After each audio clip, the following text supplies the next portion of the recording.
It's a very exciting time for me right now. I am the mother of the bride. My daughter will be married soon, and she has 11 bridesmaids, a big bridal party, and I thought about how difficult it's going to be for all of those girls to keep track of their cell phones, so I decided to make little purses that would blend nicely with the formal wedding that she has planned. And so I'm going to teach you guys how to make these wonderful little bridesmaids purses. Now this is the one that I made for my daughter. So this is the bride version, and it has the same colors as her wedding dress. And then this is the bridesmaids, and it is actually a longer strap. And I made a variety of other purses as well for you to enjoy. If you want to learn how to make all of them, you want to be sure to pick up a pattern at our website. And if you want to see pictures of the wedding after the wedding has happened, be sure to join my Facebook group. What you need to make this particular purse is 3 different materials.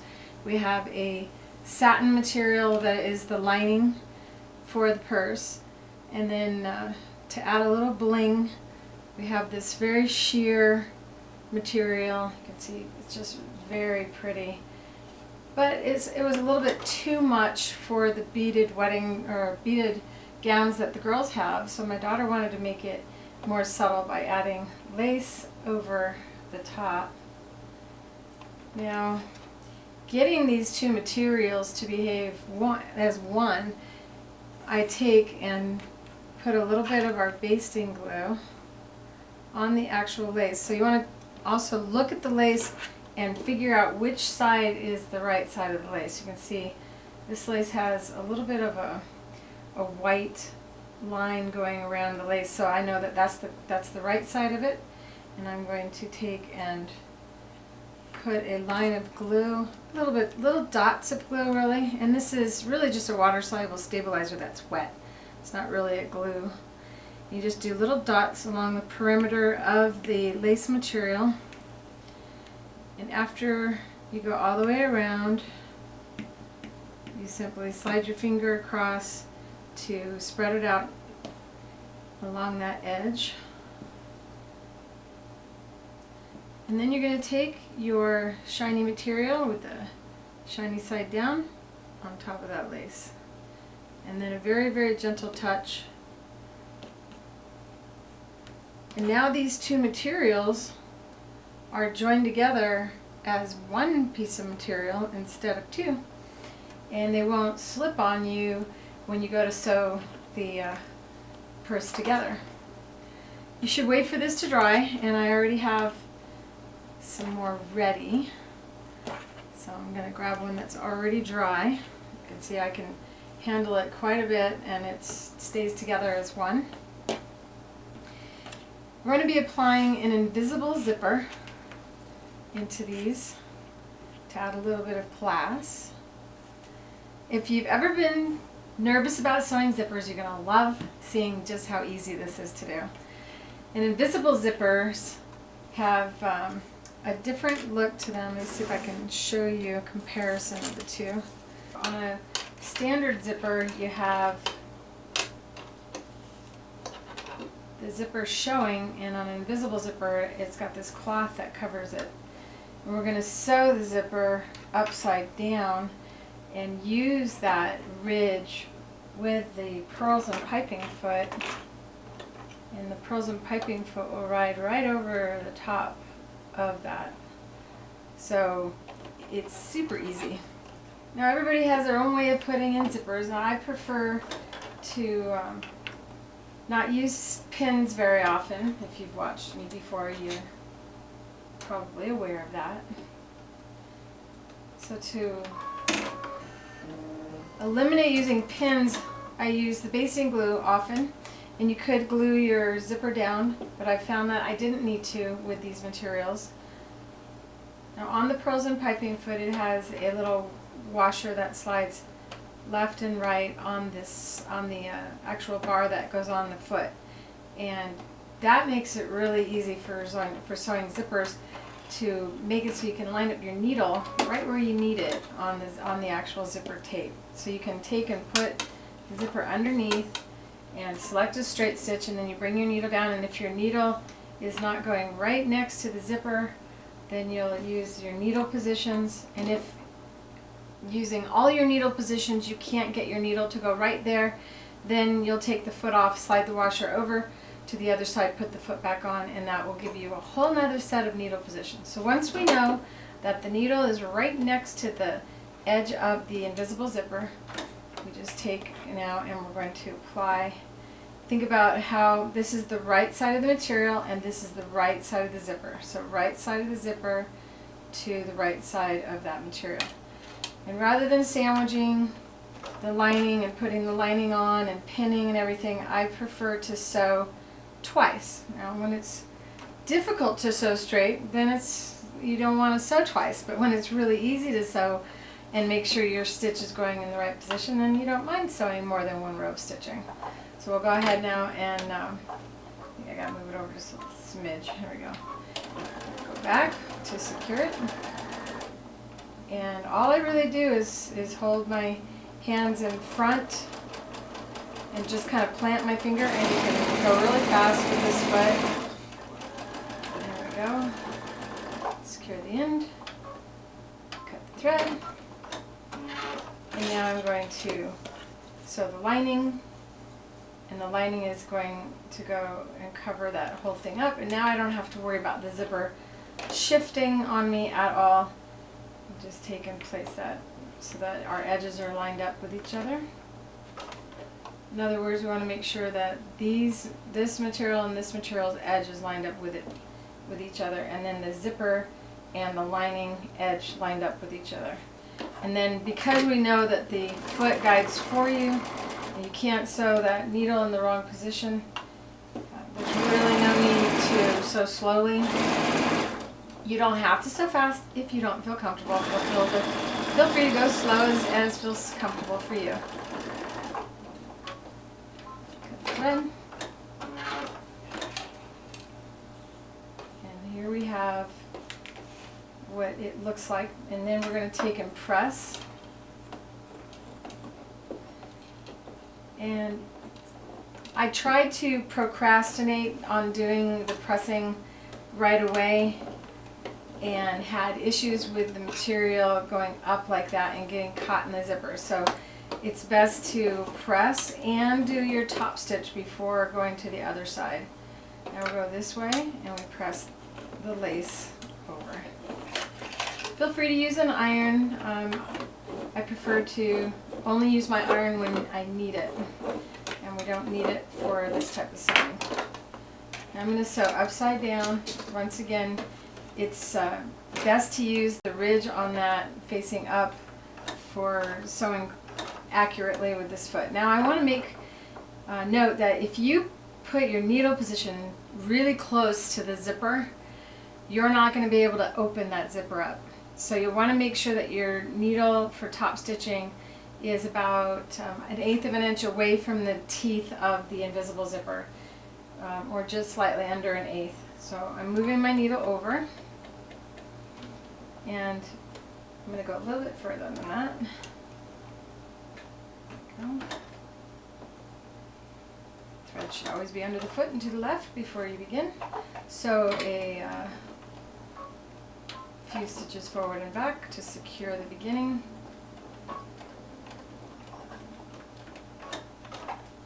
And then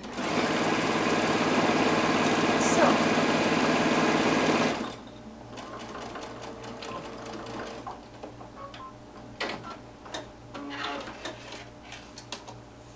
You can see how beautiful that top stitch is and how accurate it is. And now look at this side, how nice that looks. We don't have to worry about the lace getting caught in the zipper. To make sure that you have a good stitch needle position for your top stitch, it would be a good idea for you to test the zipper now. Go ahead and open it up, and you can see that it opens up beautifully. We'll go ahead and close it up. Now, one of the design elements on this purse is that I'm adding a strap to it. And I've already sewn some straps, but I'm going to go ahead and show you how I prepare this strap. I'm going to use the satin edge foot. And the reason I'm using the satin edge foot is because it guides me for a perfect 1/4 inch seam allowance. And when you do a strap, and we're going to be turning it right side out, if you don't sew that seam straight, you might have difficulty turning the tube right side out. Determine which side is right, and when you got right side up, you just fold it in half. And I'm going to go ahead and use a 1/8 inch seam allowance on this one. This is a 1 inch wide strap, and I'm going to use an 1/8 inch seam allowance instead of a 1/4 on it. In the pattern, I do show you how to do a 1/4 inch seam allowance on a 1.5 inch wide strip. So simply adjusting the needle position, and the wire on the presser foot goes to the edge of the material.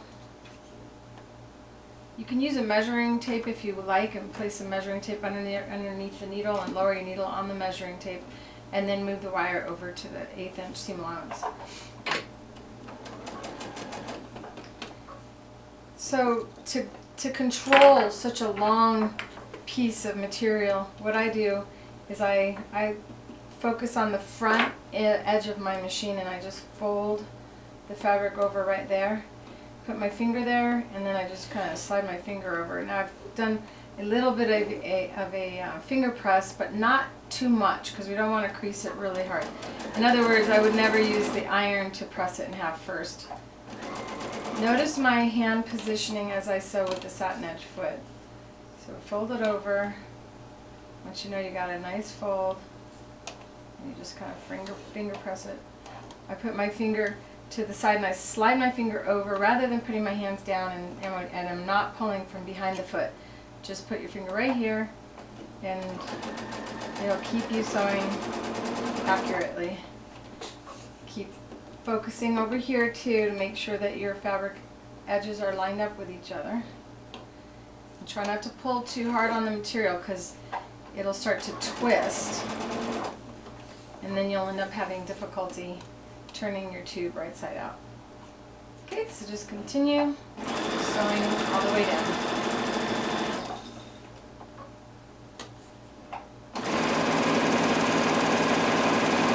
Okay, so I've sewn the tube, and now I need to turn it right side out. And I absolutely love this product. Fast turn tube turner. And you just take and you slide these poles. They come in different size tubes with this little disc on one end. And you find the pole that is the right size for the size tube. And then you just start pulling it down like this. Go all the way. You want to make sure you're gathering it up really tight, because this is a long strap. It's about 35 inches long, or 45 inches long. And that's going to vary based on how tall the person is. So if someone's really short, you want to measure from like their neck to their waistline so that the purse isn't hanging down to their knee. When you get to the end of the tube, you take this little metal thing here, and it goes in the bottom of the tube,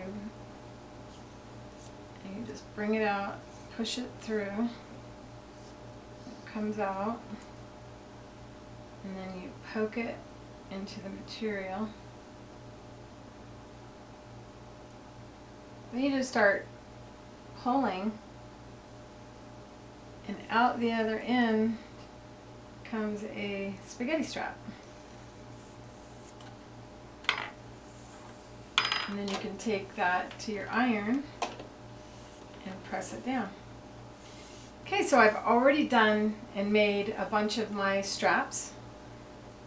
And I'm going to set this aside and show you how to sew it in. Now, where do we want the strap to come out of the purse? You can have it come out from the side, or you can have it come out from the top, in the case that I did here, which I prefer this method to the one on the side, so I'm going to show you that. We're going to be taking this zipper and cutting it open. So I'm going to do that now. And this is a nylon zipper, so it's okay to do this with your scissors.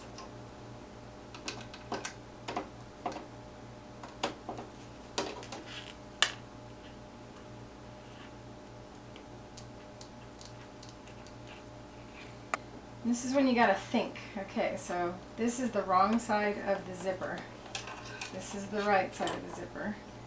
And we want our purse straps to come out of the zipper area. And when you do this, you also need to take into consideration that you have a 1/4 inch seam allowance that you're going to need to stitch right alongside of that. So that is how we want it to come out of the actual zipper. So flip it back over, and then we're going to use our right needle position, move our needle over so we know that it's right next to the zipper teeth. Go over. We'll go back over it a couple times. And now I'm going to stitch my zipper up by using a multiple zigzag stitch, which is also known as a tricot stitch and a serpentine stitch, and basically it's a stitch that does a zig zig zig zag zag zag, so it's several stitches across, and I'm shortening the stitch length so it's really short. And what it's going to do is it's going to actually look a lot like the zipper itself. It just swings over and over and over that zipper, and it joins the zipper back together because we had cut it. I'm going to do that right here as well in front of the strap.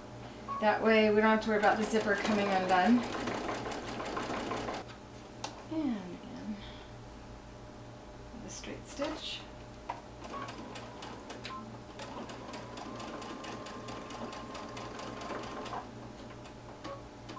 You can see how it's going to come out of the purse now.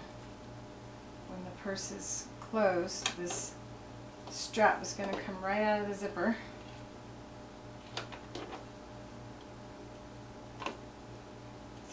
Open this up, and before I position the next strap, I'm going to close the zipper up just at the very end so that we know that the zipper is even.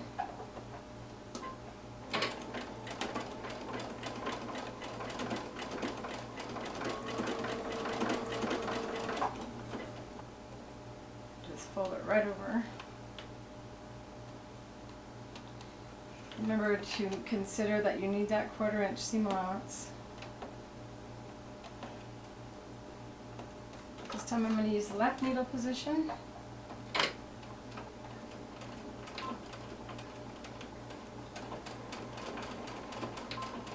Okay, now it's time to do the other side. Right sides together.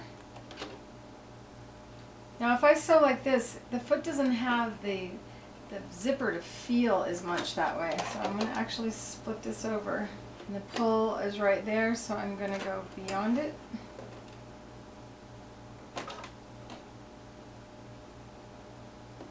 And switch to my right needle position, move my needle over.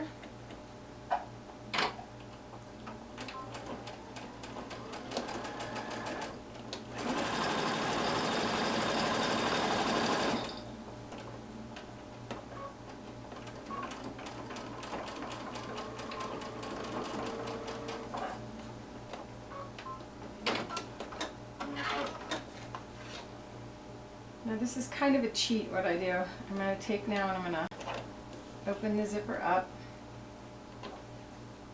And you can see I have not stitched right here.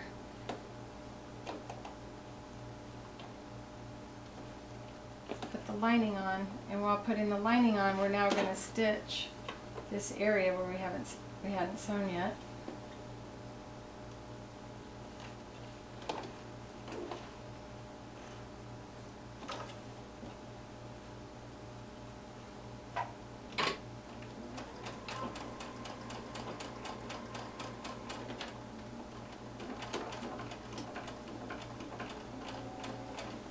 Now, even though the zipper is open, the foot kind of pushes them together and it'll find that edge of the zipper.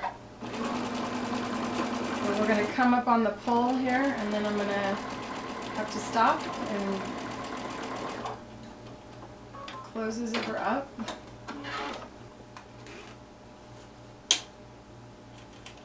Now I can complete this.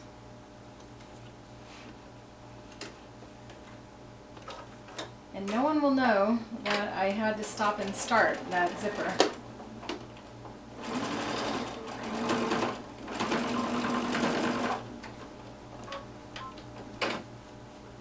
Okay, so then you open it up. And you have the lining on one side and the pretty material on the other.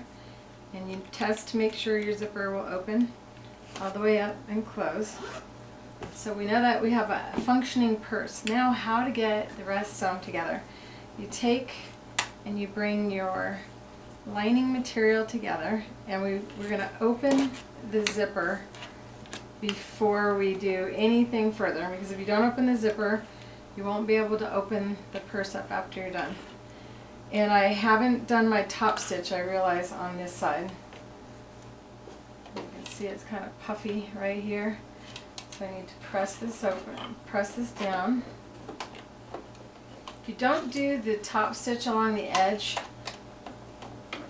you might have the fabric get caught in the zipper. If you've ever had a zipper that didn't function well, it was likely that. Once again, the top stitch is a right needle position, farther away from the zipper, about 1/8 of an inch out. I'm using a thread that's only 100 weight. It's really thin, but very strong. It's a nice substitute for silk thread, as silk thread tends to be weak and break very easily. So now I have to complete the top stitch because of the zipper being closed and the pull being in the way. So just this little bit at the beginning. Now before I begin sewing the rest, I'm going to go ahead and cut off the zipper that's protruding out the outside of the purse on both sides. And that's because before I secured and closed and locked the zipper with that stitch, so it's safe to cut it off. You don't have to worry about the zipper not functioning. And now we're really close to finish, so we're just going to take and tuck the handle inside so that it's going to the lining side. And then bring the lining pieces together. And I'm going to switch to the sequin or the satin edge foot again for my perfect tops or seam allowances, and select a 1/4 inch seam allowance. And you can do that by taking a measuring tape, placing it underneath the presser foot. Use a left needle position, lower the needle so that it's hovering just above the line on the measuring tape. You don't want to bring your needle into the measuring tape because you'll damage the tip of your sewing machine needle by doing that. And then we just move the wire inside the opening to the 1/4 inch mark. And I like to do these clips because it reminds me that I need to leave an area open right here so that you can actually take and turn this right side out when you're finished. So you want to make sure that you don't sew that all the way across. Sew down. This is one time I lower my needle. I do lower my needle on the corners on a straight stitch. Now when we reach the zipper, we need to deal with the fact that it has to fold, and you want it to fold so that when the purse is open that the zipper fold toward the pretty material. So just make it and squish it with your fingers, and you know that as you approach that you're gonna have to go over that thickness, and I'm gonna show you a trick for that. down. And I'm squishing it down because I want the zipper to be folded in half at the teeth. And as you approach this area of thickness,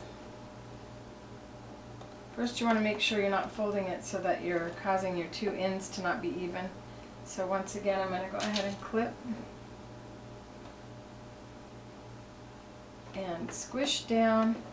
And when I see the foot starting to tip, then I take a pack of needles, or first lower the needle, lift up the foot, and slide a pack of needles underneath. If you don't lower the needle first, you might take that pack of needle and go through the opening and then be at risk of breaking your needle. So you want to make sure that your needle is lowered. Slide the, you raise the foot, and then when you put the pack of needles under there, it might seem like the foot is already down because it seems like it's touching, but you have to once again lower that foot pedal or the presser foot bar, or you'll have big loops that'll happen on the bottom of the material. And we sew, and as you're feeding, the sewing machine's pushing the pack of needles out, so you might want to bring it back a little bit. And when it pops out, then you know that your foot is now over that bump and you're good to go. This way you don't end up with big stitches and short stitches on that hump area. Down, lower your needle. One more stitch. Lift and turn. Bring the corners together. Position your clip.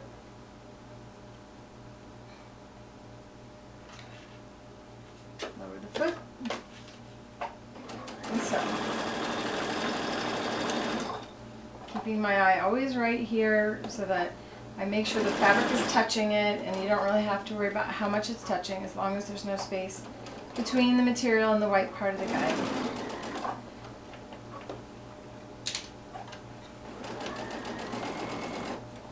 Down a 1/4 inch, lower the needle, lift and turn. Now this is a good time to take the strap and make sure the strap is on the other side of that clip. So you just pull it over like that. And now join your corners again. And clip it.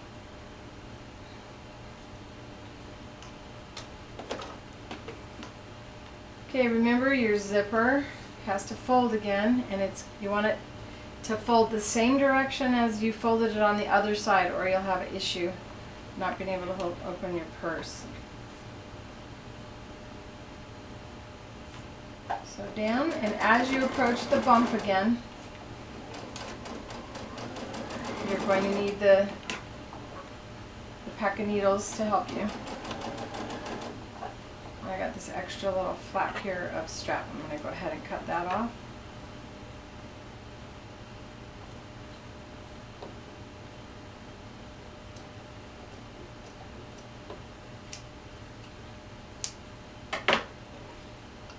Okay, so I'm pushing down on the actual zipper, making sure it's folding toward the pretty material. We're approaching the bump now. Once you see the foot start to tip, lower your needle, lift the foot, level the foot off, slide the pack of needles underneath. Sew a few stitches, lower it again, lift and slide it forward again, and continue. And now we're ready for the needles to come out and continue our path.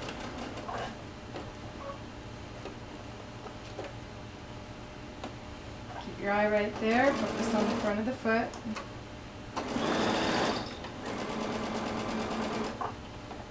Couple stitches. Lift and turn. Remove the clip, and remember, you're not going to stitch and join these two seam allowances. This is about leaving an opening and making sure that it's a strong end, I usually do a few rounds of stitching. Because you don't want the stitch to start coming undone right there. Now we've already tested the zipper, so we know that it opens beautifully. And the next step is to take care of the corners and make sure they turn nicely. We're going to clip on those actual corners. Make sure that you don't cut the stitching. And you can just take it a little, so you end up with little triangle pieces. And do that on all four corners.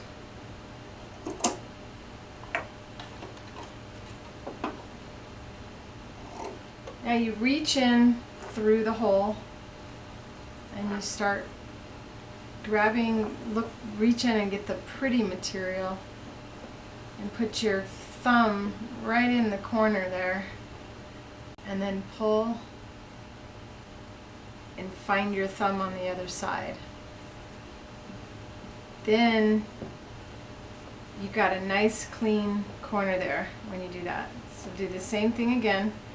So now we have our pretty material coming out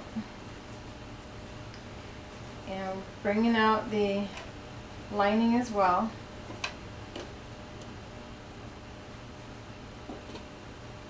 This is when you want to manipulate your zipper. I like to use my presser for this. We have the hole in the lining right there so that you can go into the lining and pull up using the presser to push and bring up the corners on the purse.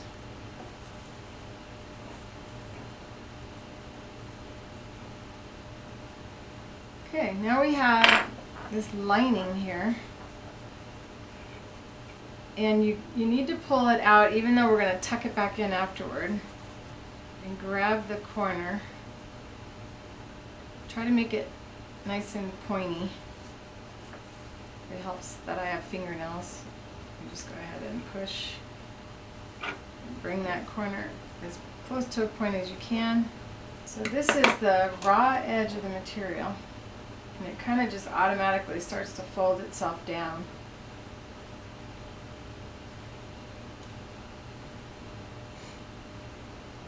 Then I take it to the edge of my table or on my sewing machine and just kind of rub it like this.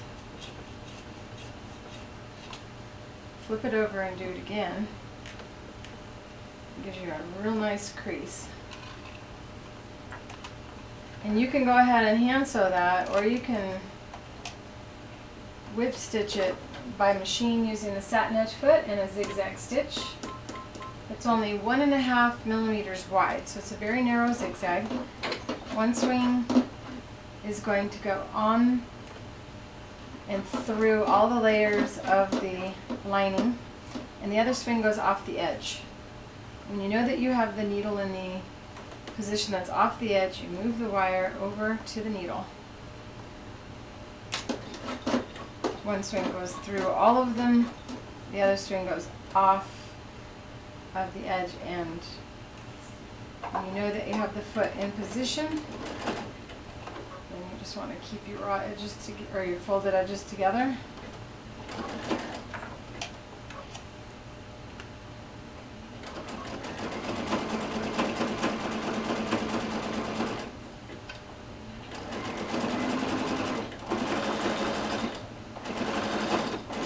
I go all the way down,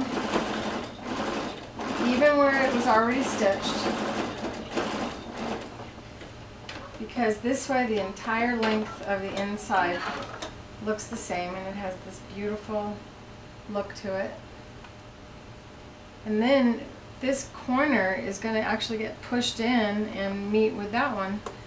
So if you start by doing it out here and put your finger in that point, it's easier to push in your points now than it is to bring it in and do it there.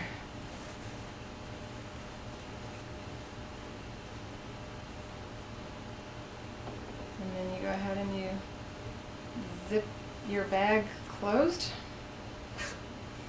And you take the purse to the iron and go ahead and press and make it all nice and crisp, and there you have a beautiful little bridesmaid purse. I hope you enjoyed learning how to make this. If you'd like to learn how to make all of the different purse designs that you see here on the table, and here's another one that I have where I've pieced some materials together. I really like that look. You can also take and add beautiful buttons to these, and these could be something that you wear out to dinner. It doesn't have to be bridal. Well, tomorrow is the bridal shower for my daughter Jen, and I look so forward to giving each of the bridesmaids and my daughter these beautiful purses to be used on the wedding day. And I hope that you enjoyed learning how to do this. If you did, be sure to subscribe to my YouTube channel, and please share what you've done on my Facebook group. I look forward to bringing you much more in the future.